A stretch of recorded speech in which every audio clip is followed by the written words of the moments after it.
एक आम कार्यकर्ता से विधायक से सीधे राष्ट्रीय कार्यकारी अध्यक्ष तक का सफर। बस पार्टी के कार्यकर्ताओं का परिश्रम है और मैं तो मानता हूं कि कार्यकर्ता के रूप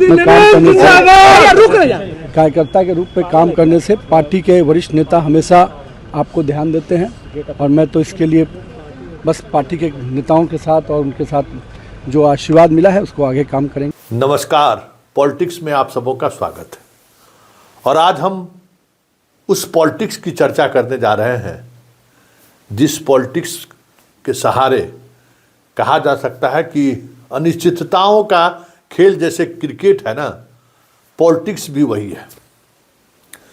कभी सपने में भी नितिन नवीन सोचा होगा कि हम इस देश के एक सबसे बड़ी पार्टी के कार्यकारी अध्यक्ष बनेंगे। अब तो हमें लगता है कि उनको उनके संबोधन में अब नितिन नवीन कहना थोड़ा अतिशयोक्ति होगी, लेकिन रिश्ता ही कुछ ऐसा है कि बातचीत हमारी उनसे नितिन नवीन का कहीं होता है। लेकिन अब तो भाई ऐसी पार्टी के वो राष्ट्रीय कार्यकारिणी अध्यक्ष हो गए हैं जो दुनिया की सबसे बड़ी पार्टी है और उनके राष्ट्रीय कार्यकारी अध्यक्ष बनने पर हमारे देश के प्रधानमंत्री जो इस पार्टी के नेता भी हैं, उन्होंने क्या लिखा है जरा गौर करिए। श्री नितिन नवीन जी ने अपने आप को एक कर्मठ कार्यकर्ता के रूप में प्रतिष्ठित किया है। वह समृद्ध संगठनात्मक अनुभव के साथ एक युवा और मेहनती नेता है और बिहार में कई बार विधायक के साथ साथ मंत्री के रूप में एक प्रभावशाली रिकॉर्ड है। उन्होंने लोगों की आकांक्षाओं को पूरा करने के लिए लगन से काम किया है। वह अपने विनम्र स्वभाव और काम करने की जबीनी शैली के लिए जाने जाते हैं। मुझे विश्वास है कि उनकी ऊर्जा और समर्पण आने वाले समय में हमारी पार्टी को मजबूत करेगा। भाजपा राष्ट्रीय कार्यकारी अध्यक्ष बनने पर उन्हें हार्दिक बधाई। प्रधानमंत्री बधाई दे रहे हैं, मतलब बजिए कि नितिन नवीन जी का ओहदा इतना बड़ा हो गया कि जब ये मंच पर पहुंचेंगे तो प्रधानमंत्री से लेकर गृह मंत्री से लेकर तमाम लोग खड़े होंगे। लेकिन एक सवाल है, आखिर इनके अलंकरण में जितनी भी पंक्तियां लिखी गई हो, संगठन का अनुभव यही है कि ये बिहार प्रदेश के कभी अध्यक्ष भी नहीं बने हैं।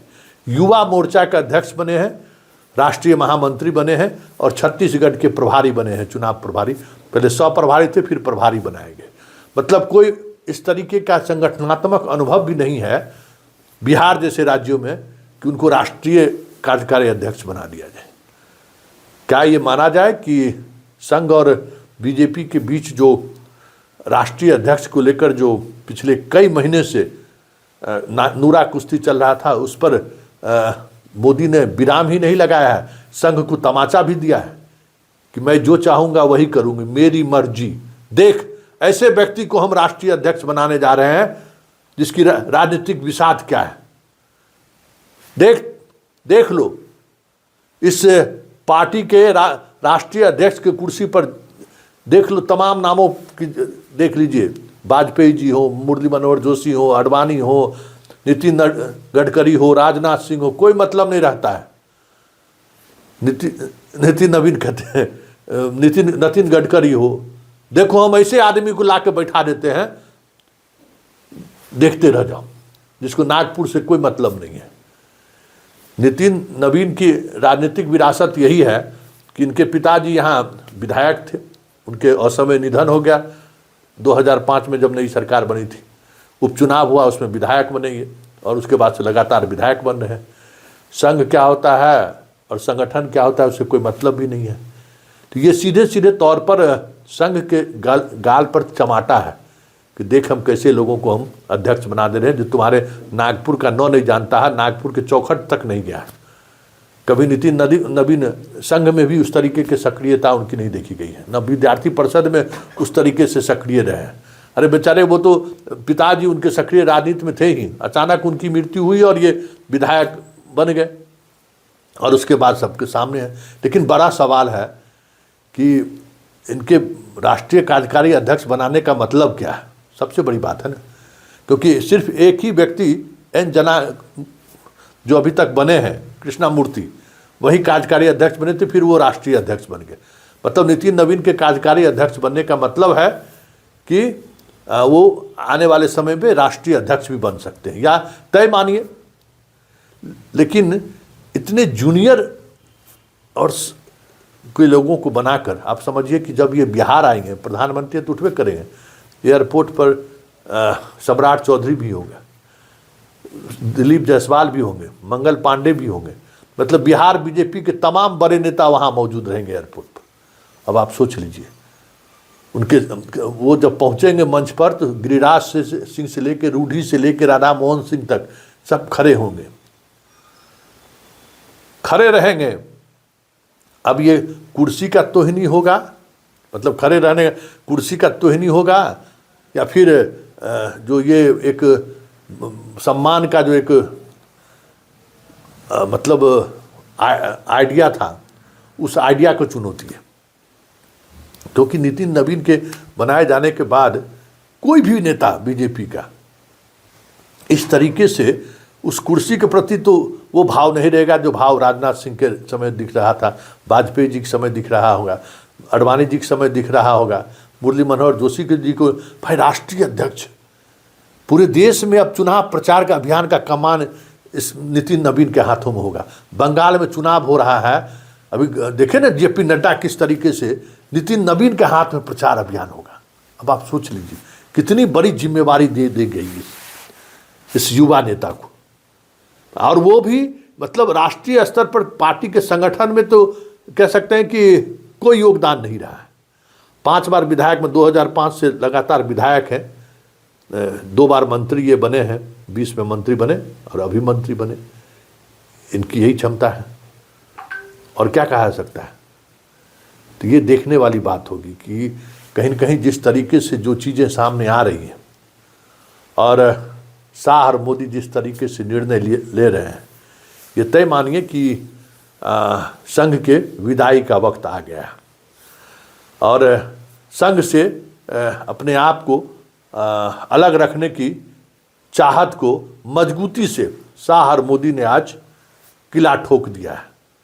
अब बताइए, जिस पार्टी में रक्षा मंत्री नितिन गडकरी, राजनाथ सिंह, योगी, शिवराज सिंह चौहान, बताइए ना, एक जेपी नड्डा एक सीनियर लीडर थे, अब उसकी जगह पर इनको बनाकर किस कोई तमाचा मार रहे हैं। मोहन भागवत के साथ साथ तमाम ऐसे बड़े नेता जो बीजेपी के गद्दावर चेहरा है, जो बीजेपी को यहाँ से मतलब समझिए फर्श से अर्श तक पहुँचाया है, उन तमाम नेताओं को चमाटा है। और यही है ना कि हम जो चाहेंगे वही होगा, मेरी मर्जी, मैं जो चाहूँ वही होगा, आप कुछ भी कर लीजिए, हमारी मर्जी चलेगी। अब देखिए इस तरीके की मर्जी का, ये तो कांग्रेस ने भी कभी इस तरीके की बात सपने में नहीं सोचा होगा कि कोई एगो विधायक को लाकर हम इतने बड़े महत्वपूर्ण पद पर बिठा दें। देखना दिलचस्प होगा कि बीजेपी के संगठन पर इसका कितना बड़ा प्रभाव पड़ता है। लेकिन इतना तो तय है कि जिस परंपरा की शुरुआत मोदी और शाह ने किया है, कांग्रेस इस स्थिति में इसी तरीके की मनमानी और मनमर्जी फैसले का परिणाम है आज कांग्रेस जिस स्थिति में है। तो आने वाले समय में बीजेपी के अंदर भी या बीजेपी की भी यही स्थिति हो जाए तो कोई बड़ी बात नहीं होगी, क्योंकि शाह और मोदी ने जिस तरीके से चुनौती दिया है, यह चुनौती संदेश है कि भाई बीजेपी में अब कभी भी किसी भी समय विद्रोह का स्वर उभर कर किसी कोने से दिल्ली तक पहुंच जाए तो ये भी कोई बड़ी बात नहीं होगी, क्योंकि ये अब ये तय हो गया कि या तो आप मेरी मर्जी पर चलिए या नहीं तो फिर रास्ता जुदा जुदा करिए। नितिन नवीन जिंदाबाद। आप लोग को बड़ी जिम्मेदारी मिली है, आपको राष्ट्रीय, आप एक बार फिर से आपको बस कार्यालय चल रहे हैं, कार्यालय चल रहे हैं। लग रहा है आपको बनाया गया है, बड़ी जिम्मेदारी मिली है, बस कार्यालय चल रहे हैं। क्या कहते हैं? कुछ भी ऐसा लग रहा है सर, एक आम कार्यकर्ता से, एक विधायक से सीधे राष्ट्रीय कार्यकारी अध्यक्ष तक का सफर। बस पार्टी के कार्यकर्ताओं का परिश्रम है और मैं तो मानता हूं कि कार्यकर्ता के रूप में काम करने से कार्यकर्ता के रूप में काम करने से पार्टी के वरिष्ठ नेता हमेशा आपको ध्यान देते हैं और मैं तो इसके लिए बस पार्टी के नेताओं के साथ और उनके साथ जो आशीर्वाद मिला है उसको आगे काम करेंगे। सर क्या उम्मीद थी सर इस पद के लिए? इस पद के लिए एक बहुत बड़ी तो देखिए नितिन नवीन बिल्कुल अपने